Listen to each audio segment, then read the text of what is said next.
Alhamdulillah ya, kita hari ini diberikan kesehatan, nikmat iman dari Allah Subhanahu wa Ta'ala, sehingga kita dapat berkumpul di ruangan sekolah kita yang tercinta ini. Baik, mohon izin saya, Ibu Atika dan Ibu Erna akan melakukan penimbasan terhadap apa yang kami dapatkan selama pelatihan kurang lebih 5 hari kemarin. Nah, di sini kami bukannya menggurui ya teman-teman, tetapi kita saling berbagi. Mungkin teman-teman kemarin sudah mendapatkan materi pembelajaran mendalam dari penerbit Erlangga ya Ibu Asri ya. Kemarin ada 6 orang yang mengikuti pelatihan di Erlangga. Nah, jadi kita di sini berbagi pengalaman. Nah, pada sesi ini saya dan Ibu Atika terlebih dahulu memberikan materi sebagai penimbasan hasil dari pelatihan kami selama 5 hari kemarin. Nah, di sini penimbasannya Bapak Ibu ya. Terus, nah modul pembelajaran sebenarnya ada 7 yang kami dapatkan kemarin. Tetapi ini kami ringkas jadi beberapa aja, beberapa slide PPT. Jadi nanti kita telaah bersama-sama. Nah, yang pertama, modul pertama yaitu pola pikir bertumbuh. Sebelumnya, sama seperti kita mengadakan pembelajaran di kelas, biasanya sebelum belajar kita melakukan ice breathing dulu kepada anak-anak agar termotivasi untuk selalu semangat dalam belajar. Bisa dipimpin oleh Ibu Iin, Jun Kerry, kita ice breathing dulu ya.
Bapak Ibu ya, tetapi kita akan bahas pola pikir berpemilih.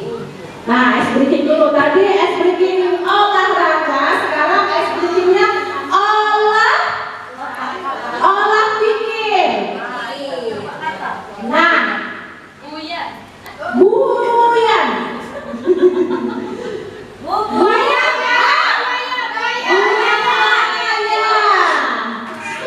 Iya, benar. Buaya. Ayo, senang. Apa itu? Hah? Mancing. Apa itu?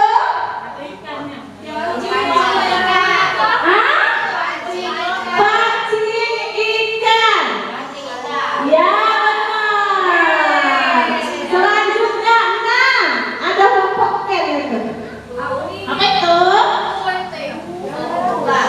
Bubu. Apa?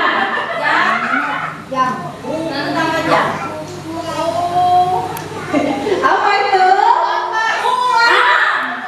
Kita lihat dulu. Benar.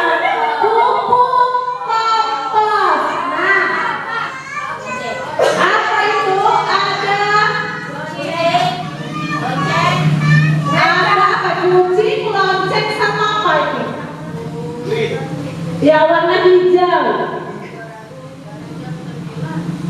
Apa itu?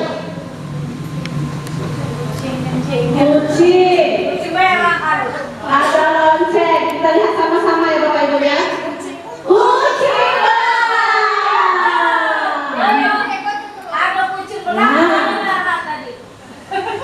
Pertanyaan ini saya akan melemparkan pertanyaan ini dengan Bapak Ibu. Saya memiliki kelemahan dalam melakukan beberapa hal. Ada yang setuju nggak? Setuju tidak? Saya memiliki beberapa kelemahan dalam melakukan beberapa hal. Setuju? Setuju. Terus yang kedua, Saya semua mencoba tes. Lagi. Ibu Eka tidak. Nggak setuju. Saya suka mencoba hal-hal yang baru meskipun hal ini memiliki resiko. Tidak. Yang lain? Setuju. Ibu Eka tidak. Pak Novi? Saya suka mencoba hal-hal yang baru meskipun hal ini memiliki resiko. Tidak setuju. Coba dan angkat tangan yang tidak setuju. Yang tidak setuju? Yang tidak setuju? Yang setuju? Yang setuju? Banyak yang setuju ya. Oke, kita simpan dulu.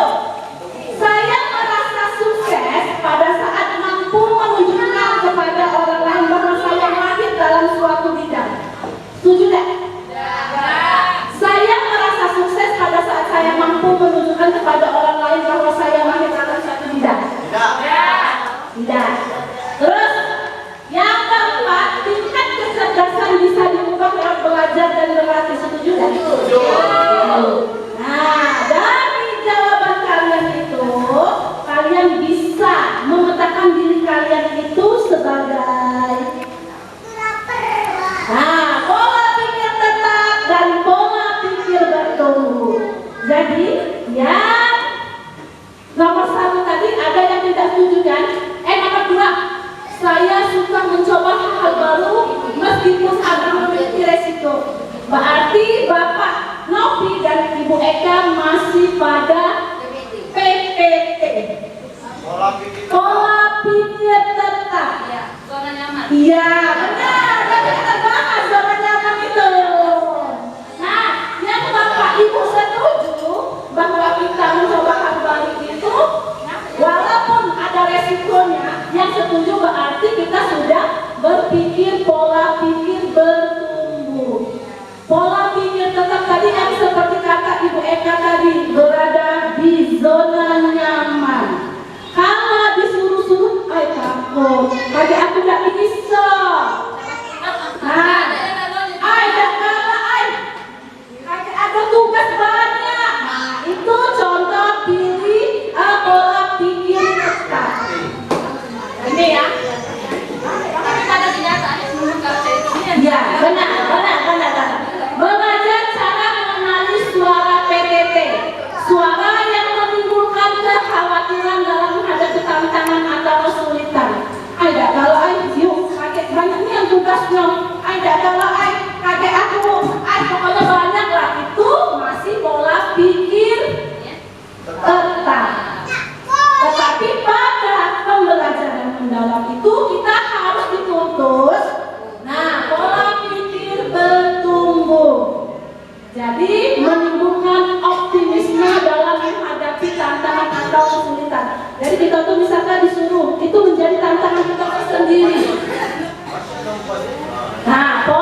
Jadi mungkin, nah kita lihat lagi Bapak Ibu ya, ini perbedaan pola pikir tetap dan pola pikir bertumbuh. Jika ada challenge atau tantangan, kalau yang berpikir bedanya Bapak Ibu, kalau ada challenge atau tantangan, kalau yang pola pikir tetap itu dia akan menghindar.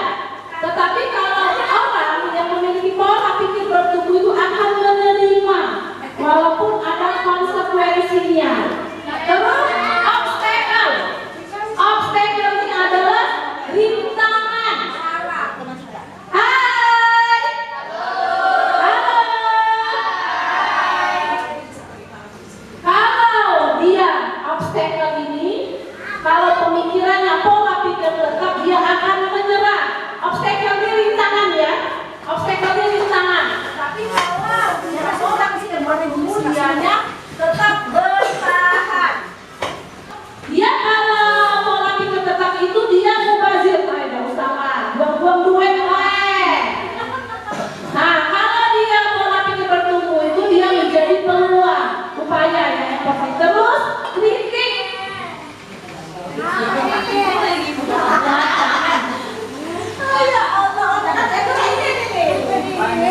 Nah, kalau kritik, kalau orang yang masih pola pikirnya tetap, dia menganggap kritikan sebagai serangan. Dia tidak mau dikritik, tidak mau menerima masukan. Tetapi kalau orang yang sudah pola pikir bertumbuh ini, dia kritikan itu sebagai informasi untuk dia melakukan refleksi. Oh, kurangnya ini yang ini, kakekku perbaiki lagi. Terus success others. Orang yang sukses, kalau dia pola pikir tetap, dia. Nah, kita lihat lagi Bapak Ibu ya, ini perbedaan pola pikir tetap dan pola pikir bertumbuh. Jika ada challenge atau tantangan, kalau yang berpikir tetap itu menghindar. Nah, mempunyai pola pikir tetap ya, kalau saya gagal berarti saya tidak mampu. Pola pikir tetap, aku gagal, berarti aku tidak bisa.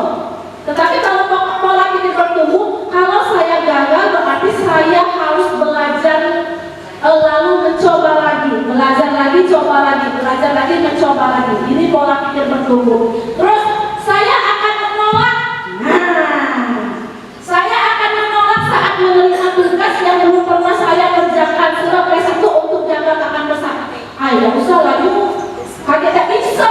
Nah, itu berarti maksudnya pola pikir tetap. Tetapi kalau misalkan kita sudah pola pikir bertumbuh, saya akan menerima pekerjaan yang belum pernah saya kerjakan. Sebab ini adalah peluang untuk belajar dan mengembangkan potensi diri. Terus, kesalahan menunjukkan kelemahan saya sehingga harus dihindari demi menjaga nama baik. Kita tahu kekurangan kita, makanya aku tidak usah lah, aku kurang di sini. Ternyata itu salah teman-teman. Walaupun kita mempunyai kekurangan dan kesalahan, itu menjadi proses belajar dan untuk dan peluang untuk meningkatkan kompetensi atau potensi diri kita sendiri. Kita pernah belajar berburu merdeka ya. Anak itu dilahirkan memiliki kemampuan dia dari lahir, tapi tergantung uang tua dan lingkungannya cara mengembangkannya. Jadi kita tidak bisa menilai anak itu paus, tidak bisa saya bilang Bapak Ibu ya. Terus yang kedua, saya yang keempat, saya hanya bagus dalam bidang tertentu dan tidak untuk bidang lainnya. Tapi kalau dia sudah memiliki pola pikir bertumbuh, saya bisa belajar apapun juga yang saya mau, termasuk hal-hal yang sangat sulit sekalipun. Jadi mencoba. Terus kecerdasan kemampuan adalah segalanya dan akan menjadi faktor yang menentukan sukses tidaknya. Berarti kalau masih berpikiran seperti itu, dia termasuk mempunyai pola pikir tetap. Tetapi kalau misalkan dia mempunyai pola pikir bertumbuh, belajar dan berusaha adalah faktor kunci yang akan menentukan sukses tidaknya seseorang. Jadi misalkan kita kemampuan kita ini stuck sampai di sini tidak. Kalau kita galak belajar pasti bisa meningkat. Nah, ini intervensi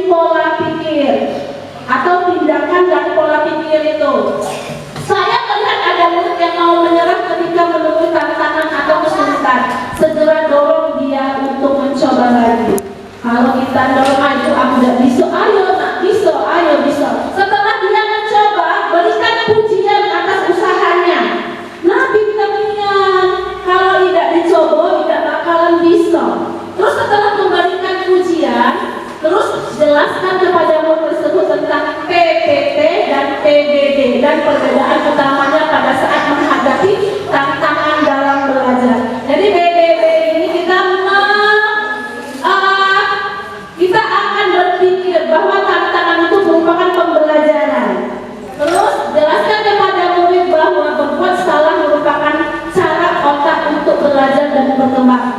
Bapak Ibu, karena kalau seandainya kita ngajar, kalau anak salah kita apa? Salah itu salah satu dari proses belajar. Nah, pola pikir, peran pola pikir bertumbuh. Ini ada, dan kalau dalam pembelajaran ada 4 ini, nah Bapak Ibu, 4 yang penting ya.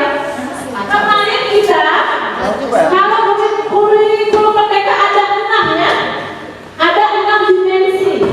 Kalau ada pembelajaran mendalam ini ada 8 dimensi.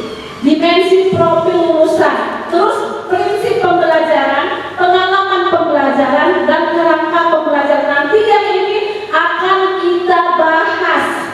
Ya, yang 4 ini akan kita bahas. Terus, nah kegiatan pembelajaran, oh ini dulu ya.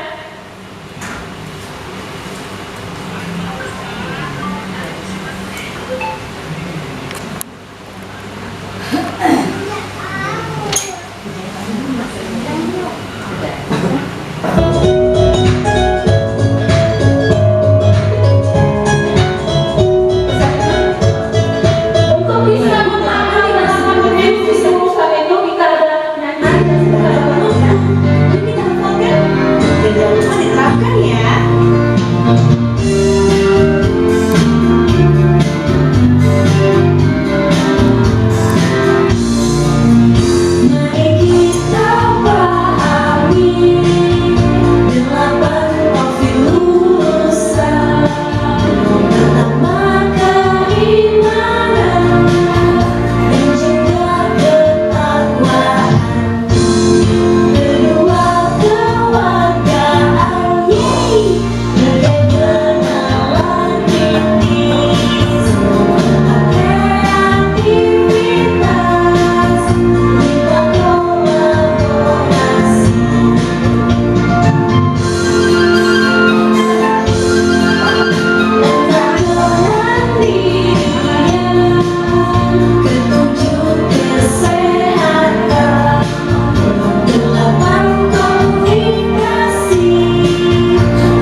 Itu tadi pembelajaran modul pertama. Mati sudah kusik lagi mak?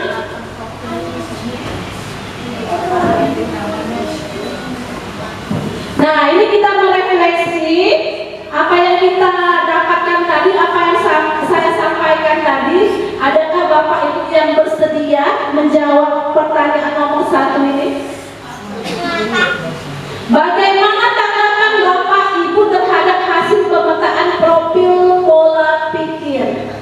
Kita kan sebelum belajar kita pasti akan memetakan anak tersebut itu termasuk dalam PPP atau PBB. Nah, bagaimana?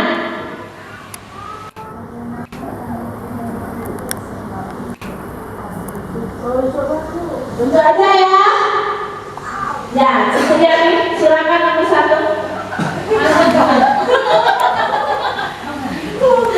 Ini yang bertumbuh. Lanjut. Bagaimana tanggapan Bapak Ibu terhadap hasil pemetaan profil pola pikir? Pola pikir tadi ada 2, PPP dan PBB, tetap dan bertumbuh. Nah, hasil pemetaan di kelas aja deh. Kira-kira anak ibu yang itu termasuk PPP atau sudah PPB? Mana? Ayo. Untuk mungkin masih ke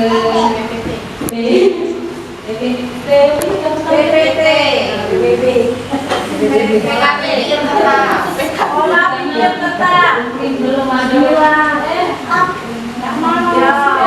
masih galak malu-malu ya kalau kita sholat ya. Ada usah lagu. Nah,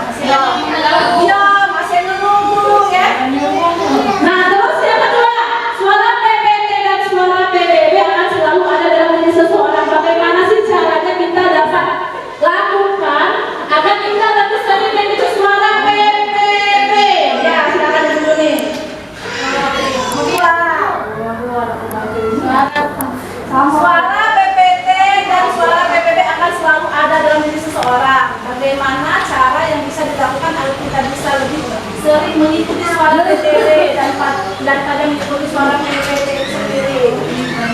Kalau menurut saya, Bu, kalau di kelas misalnya untuk anak yang saya ajar, mungkin mereka belum ada dalam diri mereka untuk pola pikir PPP, karena kita sebagai guru yang membentuk. Karena seperti kata Bu Jani tadi kan, anak di kelas 1 atau yang masih di kelas rendah kan masih banyak mengeluh, masih banyak kebanyakan juga bisa. Tapi kan kita sebagai seorang guru kan, yang kita tadi sebagai PBB, bahwa anak ditulis dulu, kalau bisa dapat berapa kan berarti kalian sudah bisa walaupun belum lengkap. Seperti itu kita beri dorongan. Nah, tapi sebagai kita seorang guru, sebenarnya sih wajib harus ada pola PBB, pola pikir bertumbuh seperti itu. Karena misalnya hari ini gagal melakukan sesuatu, besok dicoba lagi. Karena kenapa menurut saya di dalam suatu lingkungan itu banyak guru-guru itu dalam kesimpulan. Iya, sekolah situ. Kenapa di sekolah yang lain, misalnya sekolah yang mana, pokoknya banyak guru-guru yang masih berpikir pola PPT, bukan pola pikir bertumbuh, karena mereka mungkin takut mengambil resiko, misalnya mengikuti pelatihan, ketika ketemu teman-teman, yang ini lebih bisa daripada kita. Nah, mungkin di situ ketakutannya, karena sekolah lain atau guru yang lain lebih unggul daripada kita sendiri. Ya, mungkin di situ ketakutan.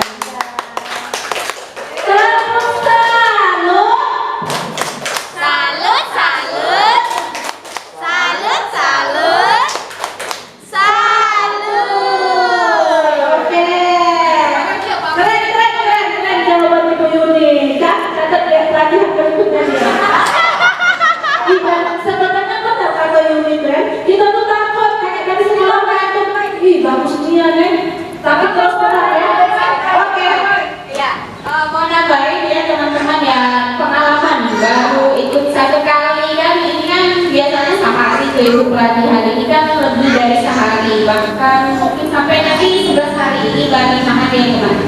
Tapi guru yang lain ada memang guru yang maksudnya pelit dengan ilmu, tidak mau berbagi. Dia pintar tapi tidak mau berbagi. Tapi juga ada yang banyak yang lain, teman yang lain juga ada banyak. Mungkin kita harus bisa bantu bagaimana kita dari kita dulu mau atau tidaknya untuk belajar. Begitu nah. Ada juga yang teman-teman yang kemarin kami satu grup 6 orang, nah, satu laki-laki. Dari teman itu menurut saya juga kurang ya. Nah, dari yang 6 itu ada 3 yang menurut saya bagus. Nah, dia tidak pelit ilmu, mau mengajarkan asal kita mau bertanya, mau maju seperti itu ya.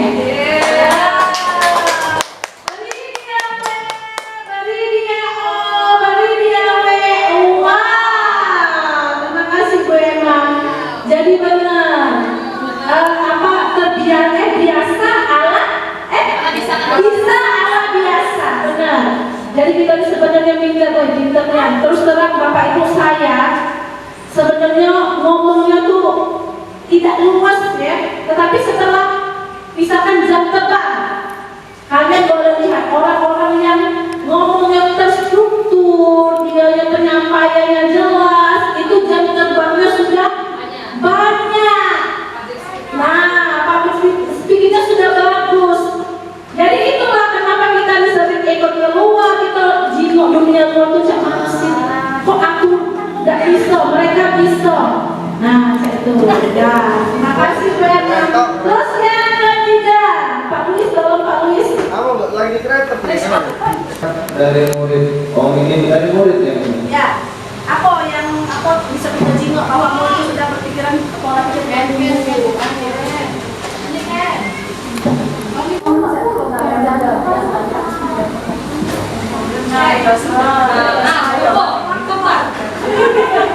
Cara menjaga logikanya itu ya.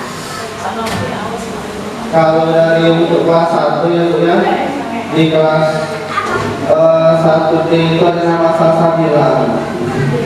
Jadi pendiam Bu, anak ini pendiam, tidak banyak bola.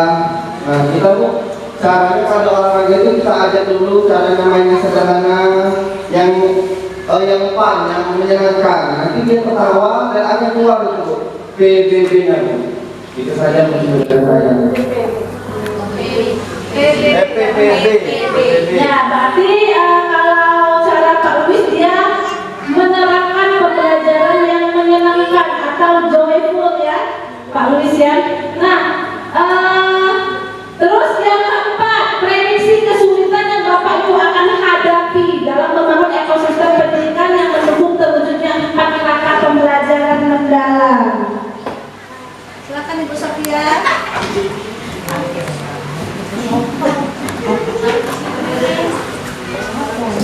Kesulitan yang kira-kira akan kita hadapi. Di kelas itu masih memiliki suara PPK tadi, jadi agak sulit untuk membangun ekosistem pendidikan yang mendukung terwujudnya 4 rangka pembelajaran mendalam. Jadi seorang guru itu harus bisa menyuarakan suara PPK tadi dengan cara mungkin dalam setiap pembelajaran itu harus memotivasi anak agar dia lebih sering mengungkapkan pendapatnya, bisa dengan diskusi, terus mereka diberikan sebuah perangkat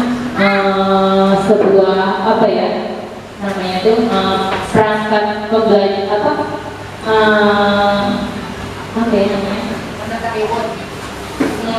sebuah reward bisa ataupun diberikan sebuah media baik itu Chromebook atau apa, jadi mereka diberikan sebuah permasalahan secara kelompok biar mereka mencari solusi tersendiri untuk menyelesaikan masalah tersebut, sehingga di situ nanti akan muncullah suara-suara PB dari anak-anak, karena dia akan berusaha mencari sendiri untuk menyelesaikan masalah-masalah tersebut secara berkelompok. Mungkin itu. Iya, terima kasih. Saya mau Ibu Atika, silakan. Menambahkan sedikit dari Ibu Sofia. Benar kata Ibu Sofia, yang pertama adalah sarana ya.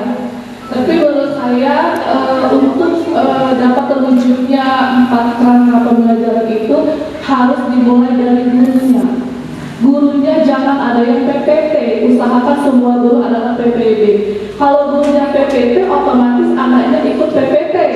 Itu intinya. Jadi dimulai dari guru yang di kelas, guru yang mengajar. Jika guru sudah menemukan sikap PBB, ya anak tuh ikut, karena anak SD ini kodratnya adalah bercermin ke gurunya. Mungkin begitu saya. Terima kasih. Ya, saya akan memberikan Ibu Sofia dan Ibu Atika. Jika perlu diuji obi bujak. Oke. Nah, bujak. Nah, jadi modul 1 pola pikir bertumbuh itu materinya sudah habis ya Bapak Ibu ya. Kita akan masuk ke pembelajaran mendalam. Ini baru mendalam, yang tadi baru permulaan ya. Ya, sekarang kita explain lagi. Boleh Bapak Ibu berdiri? Nanti. Bapak Ibu berdiri.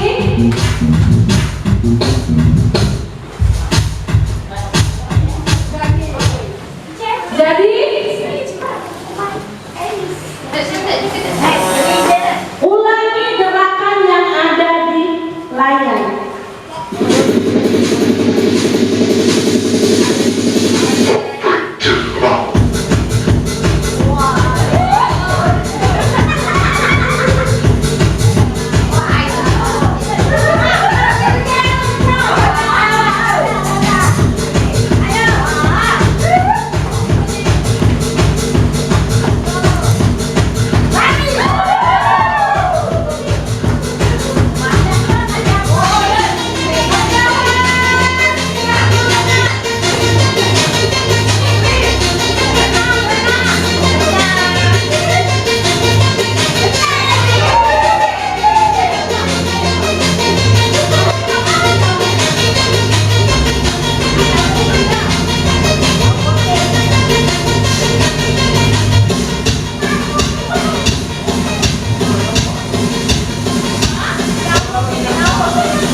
Lalu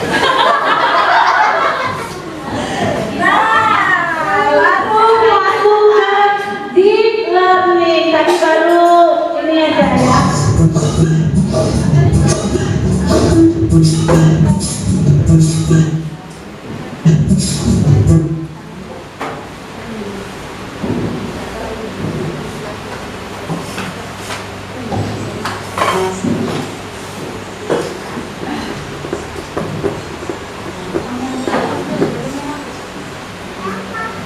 Tetap semangat ya Bapak Ibu ya. Oke, tetap semangat dulu ya.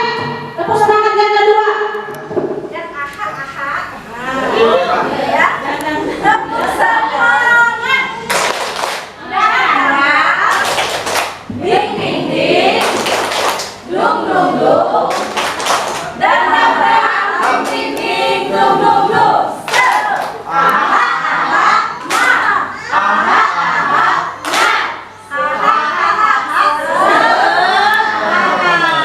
Oke, lanjut Ibu ya.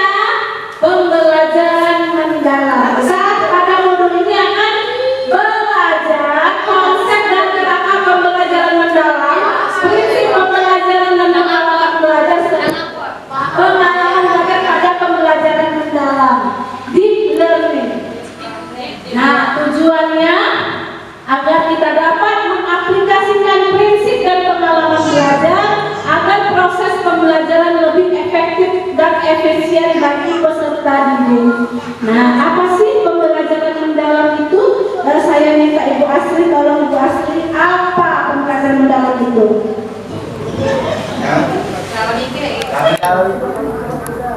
Pembelajaran mendalam mungkin dapat pembelajaran yang menyenangkan, lebih kepada meaningful, mindful, dan joyful. Oke, terima kasih Ibu Aci. Jadi menurut Ibu Aci itu pembelajaran mendalam adalah pembelajaran yang menyenangkan, meaningful, mindful, dan joyful ya. Nah, ini adalah pembelajaran mendalam. Pendekatan yang memuliakan dengan menekankan pada penciptaan suasana belajar dan proses pembelajaran yang berkesadaran, bermakna, dan mengembirakan melalui olah pikir, olah hati, olah rasa, dan olahraga secara holistik dan terpadu, secara terus-menerus ya. Nah, ada olah pikir, olah hati, olah rasa, dan olahraga. Olah pikir ini adalah kognitif peserta didik. Ya, pemikirannya, dia bisa berpikir kritis. Itu menganggap pembelajaran itu adalah suatu tantangan yang harus diselesaikan. Terus olah hati dan olah rasa itu kita membentuk karakter siswa. Olah hati dan olah rasa, mereka bisa berempati kepada temannya, bersimpati, dan memiliki karakter yang kuat. Olahraga fisik, tentu saja kalau fisiknya sehat, pembelajaran yang dilakukan akan terus berjalan atau bermakna. Ini tadi dimensi tadi ada berapa? Ada 8. Ya, lanjut nanti kita akan ke prinsip pembelajaran. Dimensi tadi kita sudah bahas ada 8. Sekarang, pembelajaran mendalam. Kalau kurikulum Merdeka kemarin kita menyembah, benar tak Bapak Ibu? Menyembah kepada murid. Sekarang memuliakan murid. Jadi pada pembelajaran mendalam ini, yang ini berkesadaran, bermakna, menggembirakan, ini adalah ini adalah pengalaman belajarnya. Prinsip ya. Terus olah yang tadi, olah pikir, olah hati, olah rasa, dan olahraga dapat mewujudkan profil lulusan ini. 8 ya profilnya ada. Nah, ini yang tadi olah pikir sudah kita bahas. Ini kognitif, olah hati dan olah rasa ini adalah membentuk karakter siswa. Olahraga ini fisik ya, fisik ya. Ini sudah kita bahas kayak gimana penerapan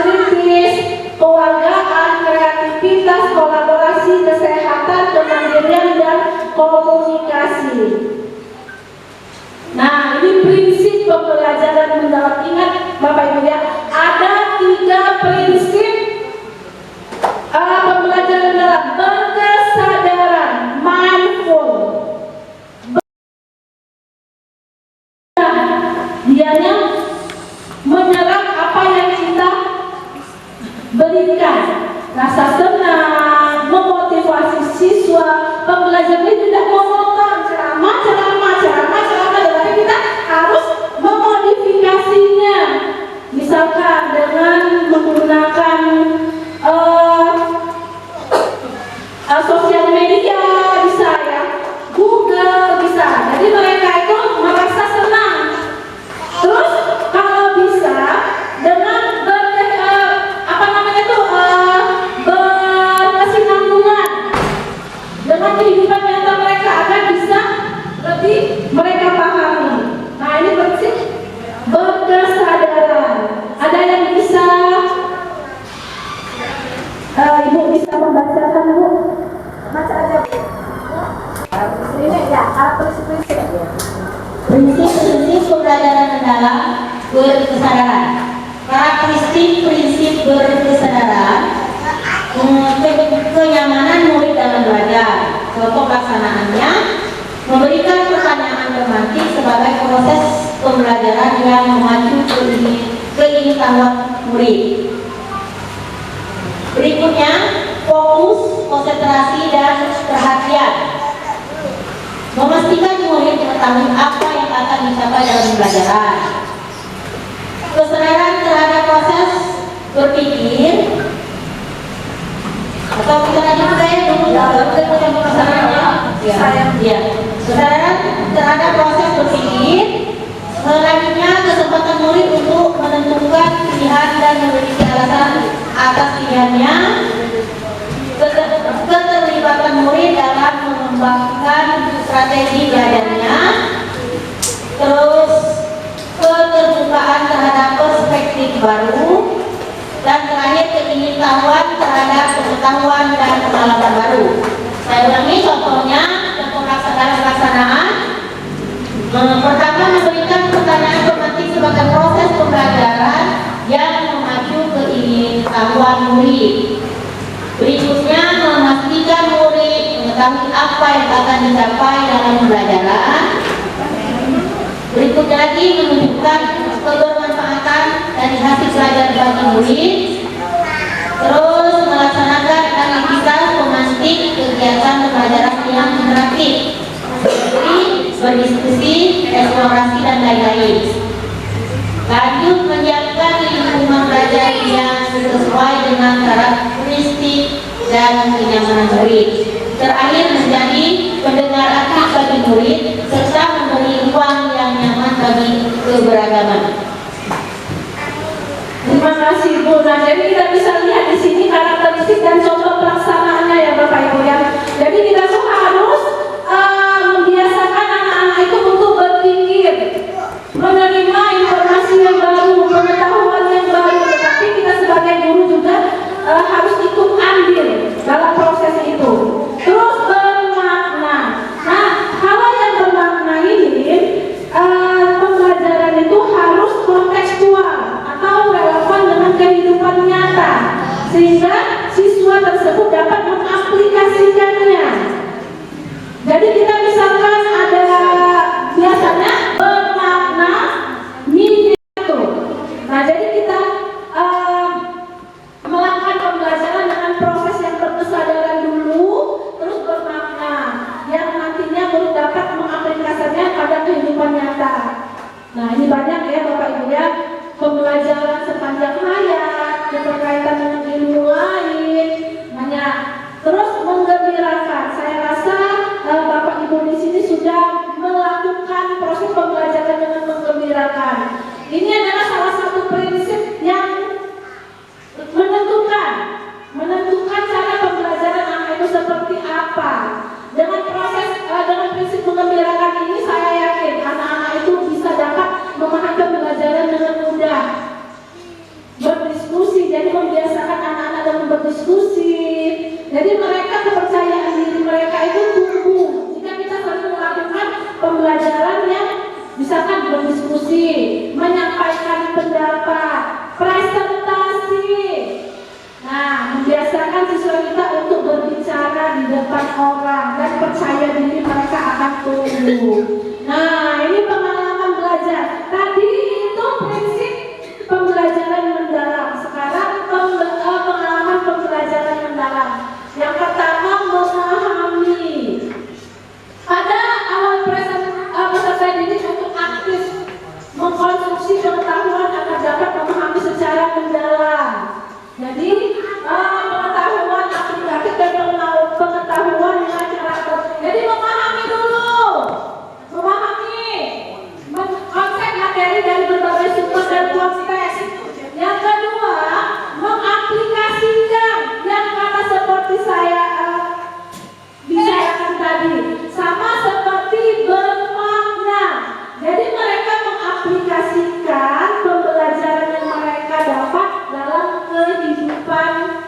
sehari-hari mereka, pengetahuan dalam kehidupan secara kontekstual, pengetahuan yang diperoleh oleh peserta didik melalui pendalaman pengetahuan dan merefleksi.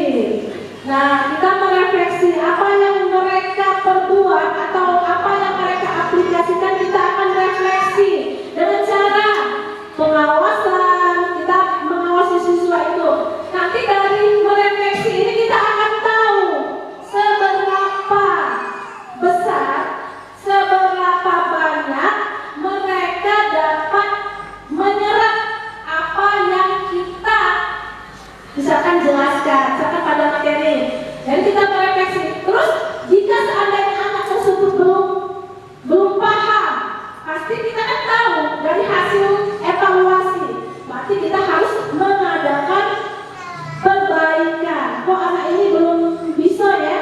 Nah, apa yang kita lakukan, strategi atau cara pembelajaran harus kita rubah sehingga anak tersebut dapat memahami, mengaplikasikan pembelajaran dengan baik dan sesuai tujuan yang diharapkan.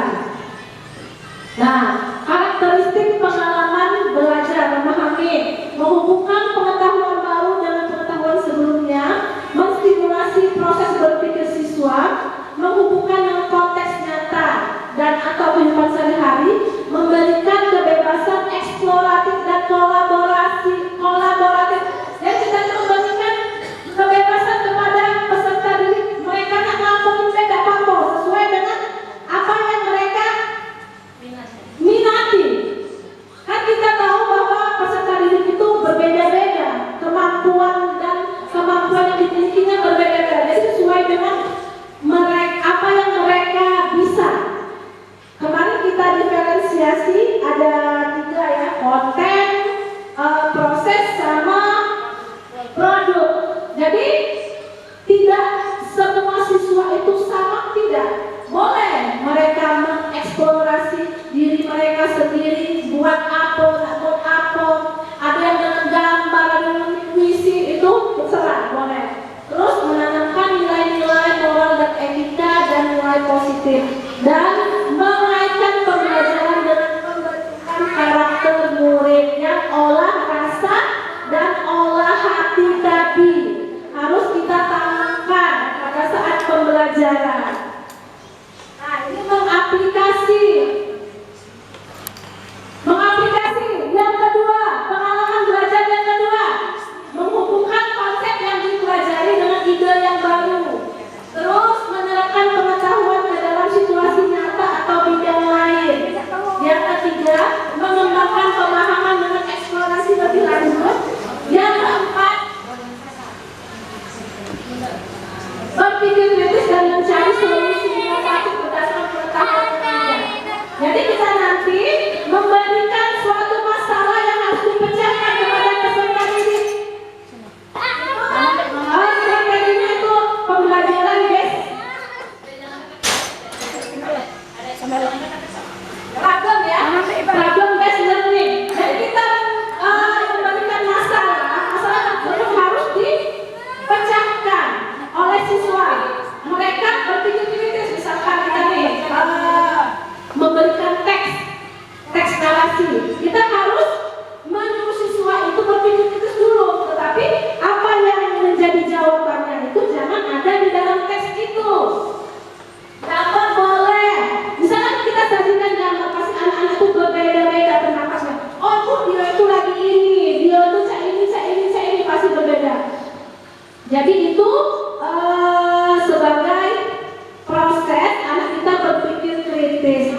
Nah, merefleksikan karakteristik pengalaman belajar, merefleksikan, memotivasi untuk diri sendiri, terus belajar bagaimana cara belajar, merefleksi terhadap pencapaian tujuan pembelajaran, menerapkan strategi berpikir, memiliki kemampuan metakognitif atau meregulasi diri dalam pembelajaran, meregulasi emosi dalam pembelajaran. Jadi setelah kita memahami, mengaplikasikan, kita terakhir merefleksi apa baik yang kita dapat, apa baik yang kurang dalam pembelajaran. Kalau ada yang kurang, kita evaluasi diri kita sendiri. Apa yang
semua, kali ini saya akan menyambungkan modul baru dari Ibu Julia mengenai perencanaan pembelajaran mendalam. Sebelumnya tadi sudah ada kesepakatan kita berhenti ketika azan dan menuju nasiah. Oke. Nah, sebelum saya melanjutkan perencanaan mendalam untuk menyemangatkan SDG-nya oke banget kalian? Lagi ada sedikit ya? Iya. Nah, ini kayak teman-teman, perencanaan pembelajaran mendalam ini adalah salah satu faktor yang paling penting untuk kita sebagai seorang guru. Jadi inilah teman kita, inilah rewan kita mengajar di kelas. Pembelajaran mendalam. Next. Jangan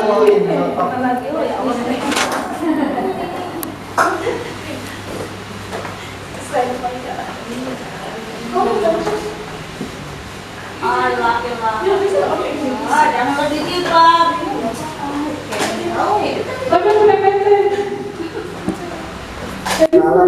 Pada saat kurikulum merdeka, kita tuh terpantau dengan benar ini.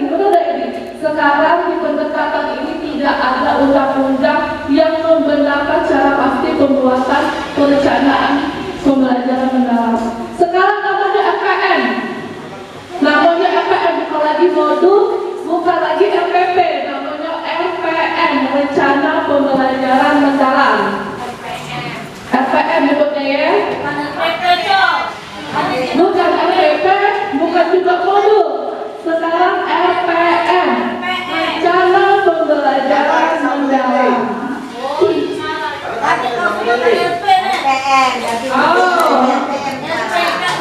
Nah, sekarang saya ada dua refleksi awal. Yang nomor satu, menurut kita, menurut Anda, apakah murid saya benar-benar memahami pembelajaran atau hanya sekedar menghafal? Jadi kira-kira selama ini murid itu kira-kira memahami tidak? Aku cuma menghafal dan membaca di buku. Siapa yang bisa jawab ini? Ayo, Ibu Yun, bisa bantu? Pengalaman Ibu, apakah selama ini Ibu tuh mengajar tuh murid itu benar-benar sudah memahami atau hanya sekedar menghafal dan membaca buku saja? Pengalaman sebelumnya? Pengalaman sebelum ini itu siswa sebelum ini mau menghafal. Sekarang sudah berusaha untuk memahami karena dengan adanya media dari medsos kita pakai pandangan. Ya, terima kasih Ibu sudah baik. Berarti untuk Ibu Yunisma, siswa sekarang sudah mulai memahami. Menurut saya dulu siswa itu cuma menghafal dan membaca. Kita belum menerapkan yang namanya memahami. Jadi mereka cuma dapat pelajaran di kelas itu hanya sekedar di buku, tapi belum kita sambungkan di kehidupan sehari-hari. Yang kedua, satu kata yang menggambarkan pengalaman saya saat merancang pembelajaran untuk murid. Siapa yang bisa berbagi mengenai pengalaman pada saat merancang pembelajaran di kelas? Coba Ibu Dwi. Ibu Dwi ini kan master dari kurikulum merdeka.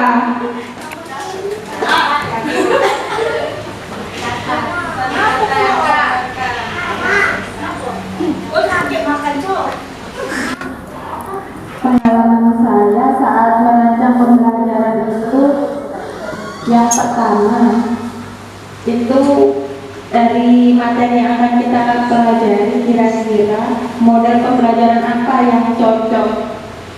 Jadi nggak hanya dengan metode ceramah, penugasan, model pembelajaran yang kita pakai juga menunjang keberhasilan pembelajaran anak. Iya, benar juga. Model pembelajaran katakannya ya. Jadi sebelum kita menyusun merancang pembelajaran itu, yang pertama pasti kita lihat kita ada gunain model apa, kita ada gunain metode apa. Itu kan pertama cocok nggak dengan materinya. Lanjut Bu. Nah teman-teman, tujuan pembelajaran pada hari ini yaitu pertama, memahami konsep mendalam. Yang kedua, dapat merancang pembelajaran seperti tujuan materi dan asesmen yang terintegrasi. Yang ketiga, mampu memberi ruang refleksi pada murid. Jadi 3 ini yang akan kita lakukan hari ini. Jadi yang pertama, kita bisa memahami konsep tadi yang sudah dijelaskan oleh Ibu Yulia. Yang kedua, nanti kita akan merancang pembelajaran. Dan yang ketiga, memberikan ruang refleksi pada murid. Next. Nah ini ya. Jadi dalam membuat RPM itu harus ada 4 ini. Dibagi kotaknya menjadi 4. Ada identifikasi, ada desain, ada asesmen, dan ada pengalaman belajar. Inilah modal kita buat RPM. 4 inilah modal kita untuk buat RPM. Ada berapa Ibu? Ada 4. Yang pertama, identifikasi. Yang kedua, desain pembelajaran. Yang ketiga, asesmen. Yang keempat, pengalaman belajar.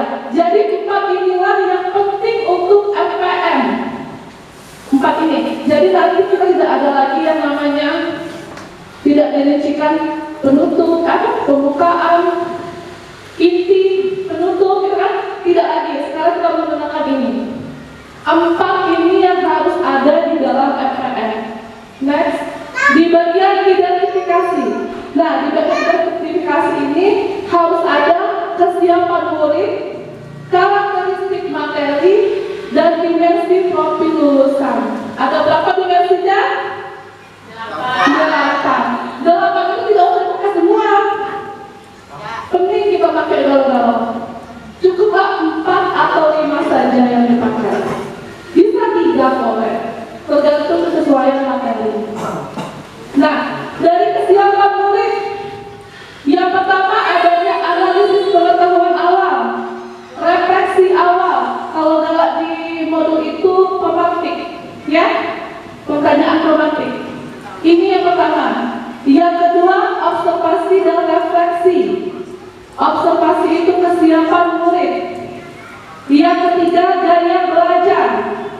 Gaya belajar harusnya sudah kita ketahui sebelum kita masuk di kelas 3A saya ya, di awal tahun.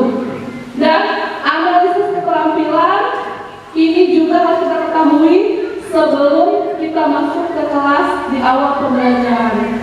Konteks sosial dan emosional. Jadi di kesiapan murid yang pertama harus kita siapkan yang namanya pengetahuan awal. Ini juga termasuk di absensi, doa. Ini masuk di kesiapan murid ya. Doa, absensi, pengetahuan awal, pematik. Itu masuk di kesiapan murid. Lalu di karakteristiknya, mengidentifikasi keterkaitan setiap mata pelajaran. Jadi ini nanti kita kaitkan dengan hal yang nyata. Misalnya kita nggak belajar matematika tentang pecahan. Itu tentang pecahan misalnya, bisa nggak dikaitkan dengan seni budaya? Bisa, menggambarnya. Ya kan, menggambar pecahan kue, nanti dibagi, bisa itu menggambarnya masuk di seni budaya. Nanti akan kita kaitkan dengan mata pelajaran yang lain.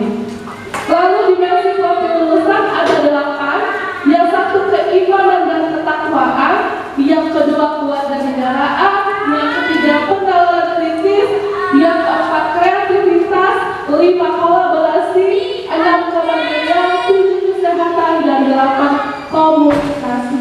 8 ini dimasukkan ke dalam dimensi di bagian identifikasi. Tapi ingat jangan lupa 3, 4 atau 5. Jangan lupa kayak di halaman ya. Lanjut. Nah, desain pembelajaran. Di desain pembelajaran ini ada hal yang baru yang tidak pakai kemarin di modul, yang tidak pakai juga kemarin di FPP. Yang pertama, tujuan pasti ada ya. Pasti ada tujuan. Setiap FPM itu, FPP atau modul pasti ada yang namanya tujuan. Yang kedua, menentukan pembelajaran. Yang pertama, praktek pedagogis. Nah, ingat kan? Kakek kemana kita di modul? Nah, di sini ada. Yang kedua, kemitraan. Kita juga kemarin ada kata di modul. Berarti di APM ini kita harus bekerja sama dengan orang yang ada di luar sekolah. Misalnya kantin, lingkungan sekitar, masyarakat, apa lagi? Toko-toko, toko warung yang ada sekitar, atau dinas-dinas terkait. Nanti kita masukkan materinya cocoknya yang mana. Yang kedua, lingkungan. Nah, di sini diharuskan menggunakan lingkungan sekitar. Jadi kita harus menonton belajar di kelas, tidak. Kita boleh di rumah belajarnya. Boleh juga berkolaborasi. Misalnya Ibu Yuni nak belajar sama-sama dengan Ibu Emma dan kelas 1. Boleh berkolaborasi. Tidak harus dia di dalam kelas. Ingat, di APM ini yang menggembirakan, joyful ya, buat anak tuh belajar menjadi menggembirakan. Lalu pemanfaatan digital. Nah, ini harus ada di APM. Baik kecil deh, misalnya video pembelajaran, halaman kecil. Video pembelajaran harus ada. Apalagi kalau kita hebat dan bisa mengaitkan dengan digital lainnya, kayak tadi bermain kuisis, tapi susah ya anak-anak kan? Atau permainan yang lain yang bisa kaitkan dengan digital. Lanjut. Nih, pengalaman belajar. Tadilah sudah Ibu Ica jelaskan mengenai pengalaman belajar. Yang ini ada di tahap RPM. Kalau dulu kalau atas dulu pembukaan, inti, penutup. Nah, ini sekarang jadinya pengalaman belajar. Dari merancang prinsip, kita harus ada kesadaran, bermakna, dan menggembirakan. Lalu mendefinisikan pengalaman, harus ada mengaplikasi dan akhir. Sama kayak dulu modul ada 2 asesmen kan? Asesmen formatif sama sumatif. Ya, kalau formatif kapan dilakukan? Formatif kapan dilakukan?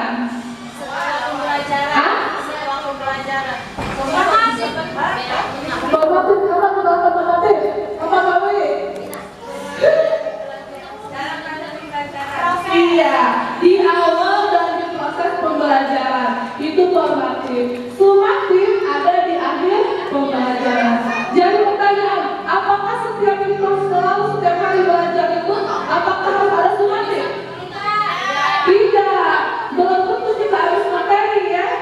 Sumatif itu di akhir materi atau di UTS atau di akhir bab atau juga ujian semester itu sumatif.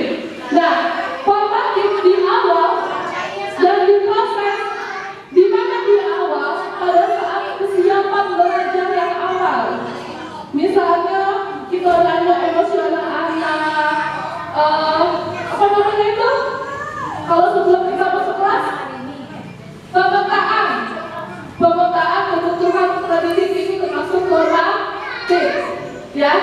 Lalu di proses, banyak proses tuh ya. Di proses banyak sekali kalau kita untuk formatif. Ada refleksi, ada dia lagi belajar, boleh juga berbentuk checklist, boleh juga berbentuk wawancara, boleh juga mengamati, itu yang formatif. Lalu yang akhir itu mengukur pencapaian hasil belajar. Di akhir, boleh di akhir materi, boleh di akhir bab, boleh di akhir pertengahan semester, boleh juga di ujian semester akhir. Nah, sampai sini sebelum kita sama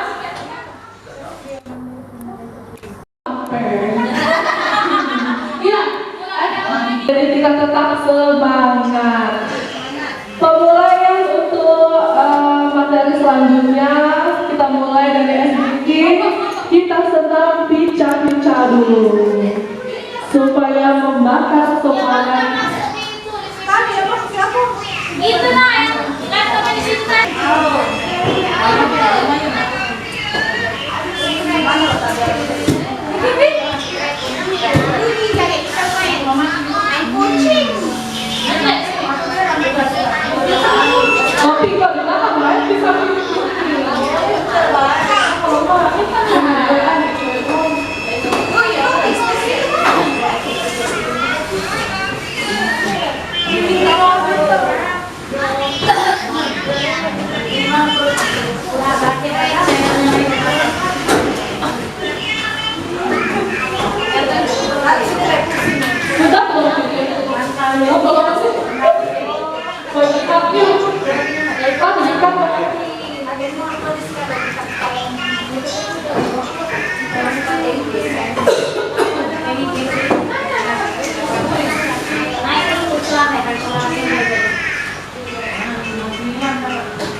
taksonomi Solo, Kak Google, membandingkan itu ada di tingkat keberapa?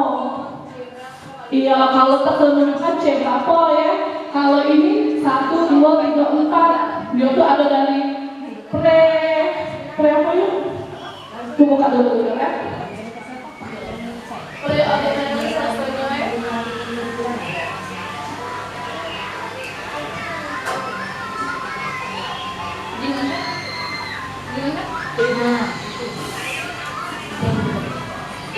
nah, ini enggak nyambung saya tuh.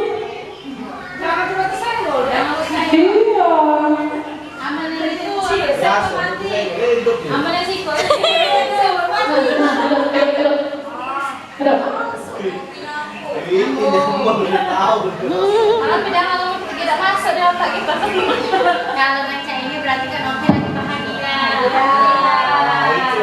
Iya, langsung sama Dia sekolah kalau berarti jangan tak makna ini berkarena Bukan.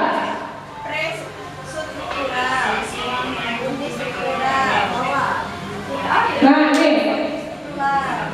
ini adalah taksonomi Solo, ada di Google. Ya. Nih, kalau tadi membandingkan, nah membandingkan itu kami lihat ada di tahap 4, yaitu relasional. Jadi taksonomi Solo ini dia paling bawah ya dari prastruktur, di mana prastruktur ini belum memahami. Beda kalau misalnya belum, dia dari mengingat, memahami, tidak ada di bawah ya. Kalau belum, langsung mengingat, memahami, mengidentifikasi. Nah, tapi kalau si Solo ini dia dari karakteristik ke bawah, dari prastruktur yang belum berkembang. Nah, tadi membandingkan itu ada di tingkat 4 relasional. Relasional boleh dimasukkan di tujuan.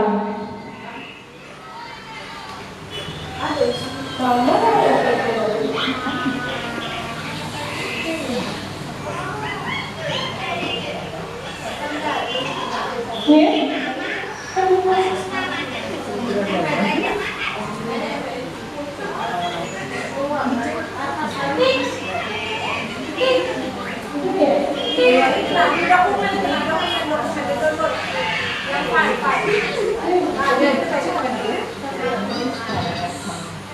Nih, terus praktek pedagogis, yaitu pendidik menggunakan pembelajaran kooperatif dengan metode diskusi, simulasi, percobaan, dan tanya jawab.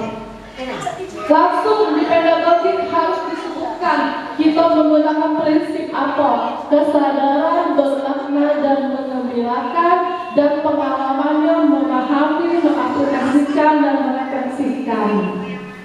Terus kemitraan. Nah, kemitraan bebas yang milih ya.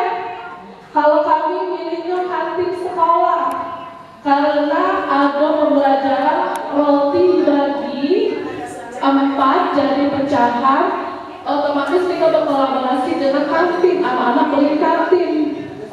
Jadi kemitraannya kantin sekolah. Lingkungan ruang fisik, boleh yang lain lingkungan, misalnya perpustakaan atau lingkungan bermain, kan kita kafe, ada kebaik. Nah, ruang virtualnya ada video pembelajaran online. Budaya belajar mendorong partisipasi aktif, menumbuhkan rasa ingin tahu melalui diskusi dan kolaborasi. Digitalnya ada, kita pakai Canva, video dan asesmennya, evaluasi dengan menggunakan barcode pada aplikasi Pika. Kalau bisa untuk yang mendalam ini kita banyak-banyak menggali permainan, jadi anak-anak lebih mengembirakan. Lanjut di pengalaman belajar, nah dibaca ini ya. Kalau dulu kan pendahuluan, inti, penutup, ada jamnya. Kalau ini tidak harus. Yang penting kita ada memahami, mengaplikasikan, dan terakhir menggunakan berikan. Nih, mengaplikasikan proses belajarnya. Kalau memahami awal untuk mancing belajar itu apa, seperti ini. Guru membuka pelajaran dengan salam dan doa. Guru mengkondisikan murid dengan mengecek kehadiran boleh.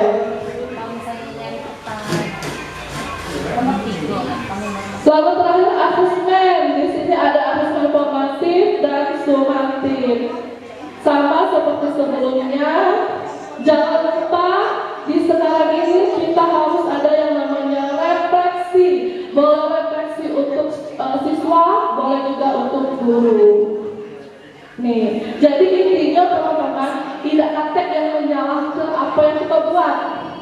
Yang jelas kita sudah ada 4 itu. Jangan kamu pengen videonya itu bagusnya, jangan baca itu. Buatlah yang kita bisa buat, 4 itu dapat.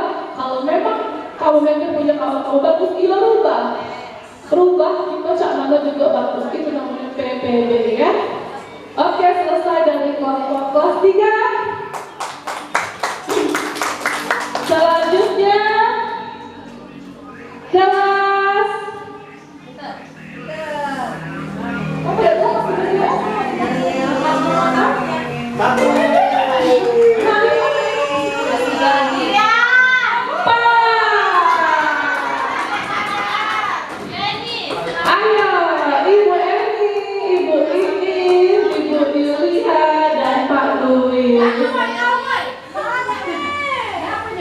yang kedua penalaran kritis, yang ketiga kreativitas, yang keempat kolaborasi, dan yang kelima kemandirian. Yang paling banyak.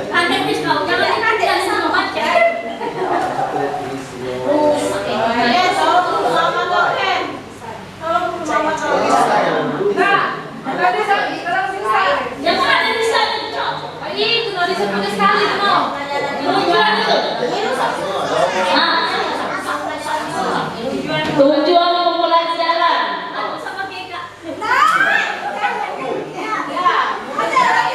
Murid diharapkan mampu 1. Mengidentifikasi dan menjelaskan berbagai macam perubahan wujud zat, mencair, membeku, menguap, mengemuk, menyempil. 2. Melakukan eksperimen sederhana tentang perubahan wujud zat. 3. Menyajikan hasil pengamatan dalam bentuk tabel, poster, atau laporan digital. 4. Menghubungkan konsep perubahan wujud zat dengan fenomena kehidupan sehari-hari. 5. Merefleksikan manfaat mempelajari perubahan wujud zat bagi kehidupan mereka.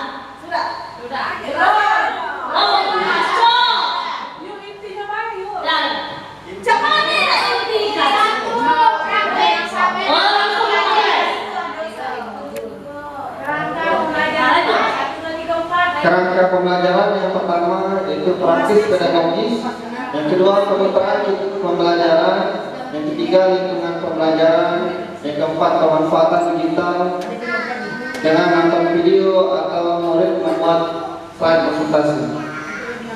Apa itu? Pengalaman.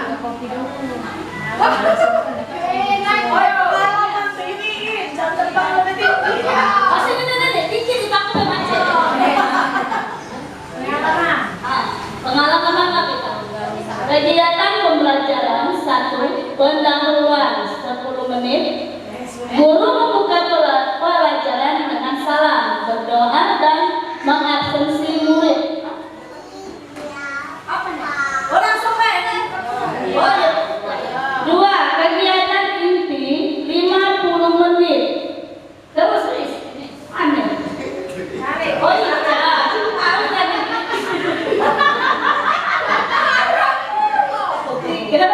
Penutup 10 menit. Dan jadilah itu. Jadilah.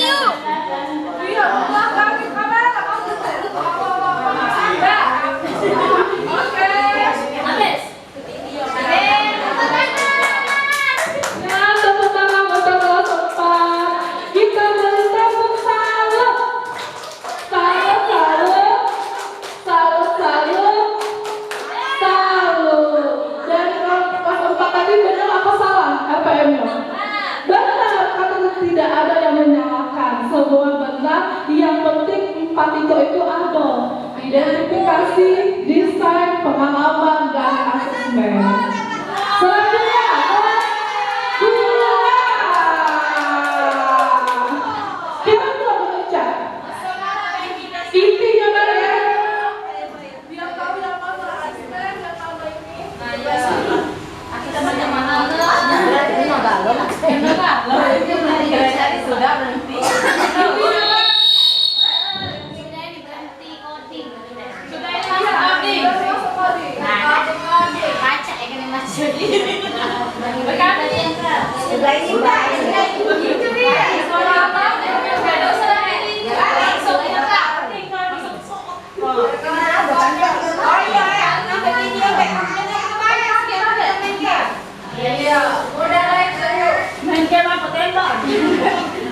Assalamualaikum warahmatullahi wabarakatuh.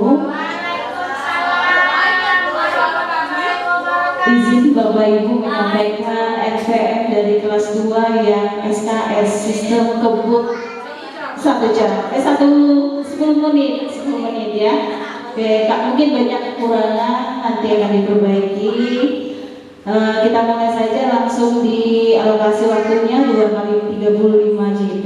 Kemudian ada identifikasi, dimensi profil lulusannya ada 3. Kami pakai keimanan dan ketakwaan kepada Tuhan Yang Maha Esa, 2 penalaran kritis, 3 kolaborasi.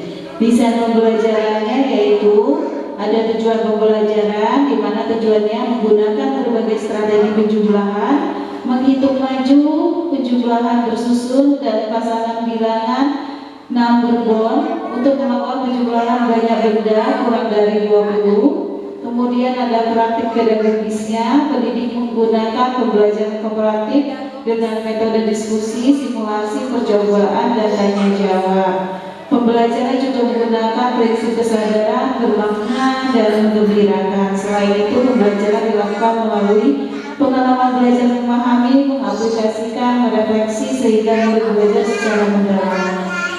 Kemudian kami pakai kemitraannya sama dengan butika, koperasi, atau kantin, karena di sini kami menggunakan materi matematika, penjumlahan, menggunakan makanan atau pensil dalam kehidupan sehari-hari. Sekolah lingkungannya adalah ruang fisik atau ruang kelas, ruang virtualnya video pembelajaran online.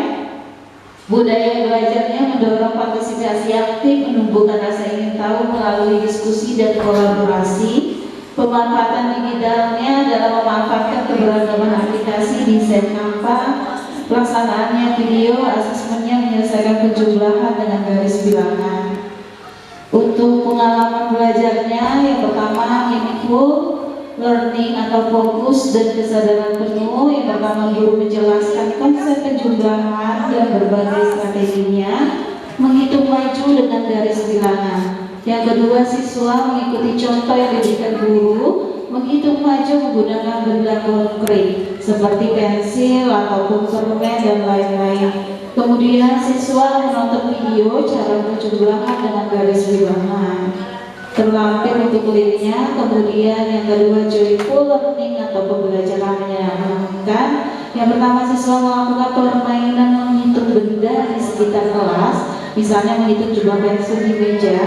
Kedua, siswa bermain dalam kelompok kecil, berlomba-lomba menggunakan penjumlahan menggunakan strategi pasangan, bilangan dengan melaksanakan permainan berupa banyak langkah kaki, misalkan 7 tambah 5 berarti 7 ditambah 5 langkah, disesuaikan dengan jumlah soal yang diberikan. Kemudian meaningful learning atau pembelajaran bermakna, guru memberikan latihan soal penjumlahan dengan benda kurang dari 20. Siswa mengerjakan secara berkelompok menggunakan strategi yang dipilih dengan menggunakan garis bilangan. Kemudian ada asesmen formatif berupa tes, kemudian asesmen proses juga non tes berupa observasi dengan melaksanakan penjumlahan garis bilangan dengan melakukan banyak langkah kaki. Kemudian ada pengetahuannya berupa non tes berupa observasi. Asesmen sumatifnya yaitu tes berupa kuis pilihan ganda. Itu saja, terima kasih. Wow, ini baru hebat. Kita beli apa teman-teman? Beli W, beli O, beli W. Wow. Baru sebelum negara ini mana jam-jaman kan banyak hal. Nah untuk pasal itu tidak usah kali ya. Gak apa-apa ya. Karena waktu yang sangat intinya habis dari pelatihan hari ini, besok sudah mulai berbagi buat MPM. Ingat, berbagi buat MPM. Tidak disalahkan, yang salah cuma yang tidak buat. Itu dia. Nah, untuk refleksi akhir, maksudnya ini ada refleksi akhir, bisa di zoom yuk, perhatiin jam. Present salah. Nah, refleksi akhir ini kita ambil soal ya, karena dia butuh speaking note kita dapat ya. Nah, sekarang di satu soal, apa yang adakah kekhawatiran yang Bapak Ibu rasakan dalam mengimplementasikan asesmen? Kira-kira ada nggak khawatirnya kakek? Apa Ibu Tila khawatirnya? Anak-anak nggak bisa ya, nggak bisa akhirnya. Berarti kalau misalnya asesmennya jelek, berarti pembelajaran kita belum baik. Itu refleksi untuk kita, ya. Kalau anak-anak belum dapat mengimplementasikan, belum bisa, berarti kita harus refleksi diri. Selanjutnya kita lebih baik. Yang kedua, apakah yang menjadi keyakinan Bapak Ibu dalam mengimplementasikan asesmen? Apa yang diimplementasikan? Kira-kira yang dapat diimplementasikan dalam pembuatan asesmen? Ada yang bisa tahu jawab? Tes formatif harus lengkap. Nah, Ibu keren. Kita harus tahu dulu tes formatifnya, harus ada rubrik penilaiannya yang jelas, dan sumatifnya kira-kira ada terus tak kita lakukan? Apakah setiap pertemuan itu wajib melakukan sumatif? Tidak. Jadi formatif yang wajib, sumatif hanya di akhirnya saja. Lalu terakhir, materi asesmen yang sudah diberikan pada bagian mana yang merasa kira-kira kita masih lemah, yang butuh perbaikan. Apakah ada? Kira-kira materi asesmen mana yang buat kita masih lemah? Mungkin saya jawab di penentuan taksonominya ya. Mungkin situ kita masih bingung karena selama ini kita memakai Bloom, sekarang sudah beralih ke Solo. Mungkin di situ ya. Tapi kalau kita belajar, insya Allah bisa. Ingat kolaborasi, jangan sendiri-sendiri. Karena kalau sendiri kita namanya tidak dapat perbaiki. Tapi kalau berkolaborasi, mungkin ada yang kurang kita, teman yang lain melengkapi. Mungkin ini saja dari saya mengenai MPM dan asesmen. Next selanjutnya Ibu Erma mengenai coding. Terima kasih. Wassalamualaikum warahmatullahi wabarakatuh.